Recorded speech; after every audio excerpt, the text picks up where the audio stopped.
मित्रांनो, सध्याच्या या गरमीमध्ये एक महत्त्वाची टीप तुमच्यासाठी. आता होतं काय, दुपारी भरपूर गरम होत आहे.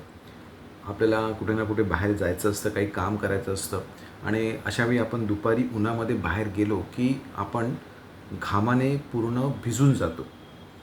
जेव्हा आपण गरम वातावरणामध्ये जातो त्यावेळी आपल्या बॉडीचं टेम्परेचरसुद्धा वाढलेलं असतं आणि मग जेव्हा आपण घरी येतो त्यावेळी आपण काय करतो, आपण सरळ फ्रीजकडे जातो, फ्रीजचा दरवाजा उघडतो आणि थंडगार पाणी, चिल्ड वॉटर घटाघट घटाघट पितो.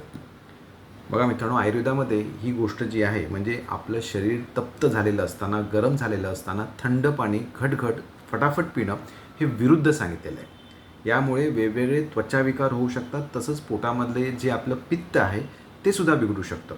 तेव्हा मला तुम्हाला एक छोटंसं सजेशन असं राहील की जेव्हा तुम्ही बाहेरून, तुम्हाला गरम होतं आहे, घामाने भिजलेले आहात आणि तुम्ही घरी येत आहे, तर आधी सुरुवातीला थोडंसं साधं पाणी अंगावर टाकून आपलं बॉडी टेम्परेचर जे आहे ते थंड होऊ द्या.